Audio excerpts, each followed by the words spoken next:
یہ مزار شیخ شمس الدین محمد حسین ابن خاتون عاملی کی ہے، جو علامہ ابن خاتون کے نام سے مشہور ہے۔ یہ ایک بہت اعلیٰ فکر و سوچ رکھنے والے عالم دین تھے، جن کی سوچ سے حیدرآباد کے 3 بادشاہوں نے مدد لی۔ ابن خاتون 1600 عیسوی میں سلطان محمد قلی قطب شاہ کے دور حکومت میں عراق سے حیدرآباد آئے تھے۔ آپ میر مومن اسرآبادی کے شاگرد تھے۔ آپ مشیر الملک اور ایک سفیر یعنی حکومت کے ایڈوائزر اور ایمبیسڈر کے طور پر اپنا فرض کی شروعات کی۔ حیدرآباد آنے سے پہلے آپ نے 5 سال سفارت کوٹ ایران میں اپنی ذمہ داری نبھائی۔ حیدرآباد میں آپ نے ایک مدرسہ قائم کیا جو تعلیم اور علم کی ترقی کا سبب بنا۔ 1625 میں سلطان محمد قطب شاہ کے دور حکومت میں حیدرآباد کو میر مومن کے انتقال کے بعد سیاسی بے قراری کا سامنا کرنا پڑا۔ عید الفطر کے موقع پر سلطان محمد قطب شاہ نے علامہ ابن خاتون کو پیشوائے سلطنت کے طور پر منصب کیا۔ 1 سال بعد سلطان قطب شاہ کا انتقال ہو گیا۔ ابن خاتون نے حکومت کو مضبوط بنانے اپنا اہم کردار ادا کرتے ہوئے عبداللہ قطب شاہ کو حکمران بنایا۔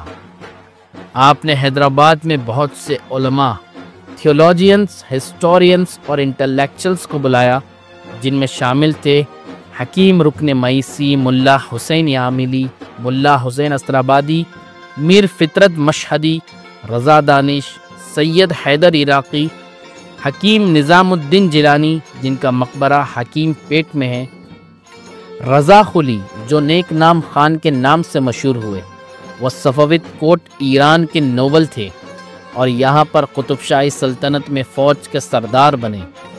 آندھرا پردیش کا آج کا کڑپا ایک دور میں انہی کے نام پر ہوا کرتا تھا۔ حیدرآباد میں ان کی جاگیر نیک نام پلی کہلایا کرتی تھی، جو آج کا نامپلی ایریا ہے وہ انہی کے نام سے مشہور ہے۔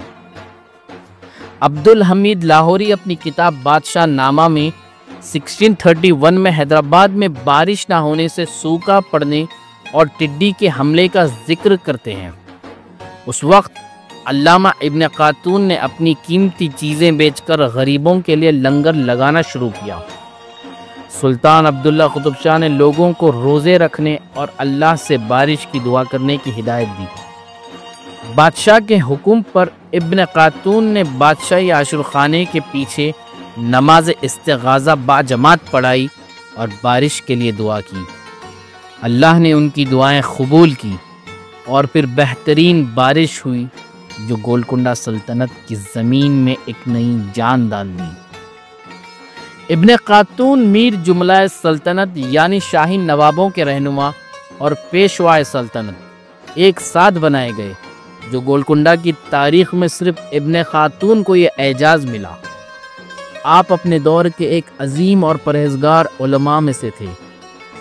علامہ ابن خاتون نے کئی قیمتی کتابیں لکھی ہیں، جن میں کتاب الامامت، شرح اربعین، جامع عباسی، شرح ارشاد الاحزان شامل ہے۔ یہ مخصوص کتاب SSJ لائبریری میں محفوظ ہے۔ مکے کے سفر کے دوران ابن خاتون کا انتقال ہو گیا۔ ان کا احرام ان کا کفن بن گیا۔ 14 مہینوں کے بعد ان کا جسم حیدرآباد واپس لایا گیا اور پرانی حویلی پر ان کے دفتر پیشوا یعنی office of the prime minister of Golconda kingdom کے پاس انہیں دفن کیا گیا۔ ان کی ایک ادھوری کتاب اقوال فہمی، ایک تسبیح اور کچھ کتابیں ان کے ساتھ دفن کی گئی۔ علامہ ابن خاتون کے انتقال کے بعد گولکنڈہ کی سلطنت سیاسی اور مالی کمزوری کا شکار ہوئی، جو آخرکار گولکنڈہ کے زوال کا سبب بنی۔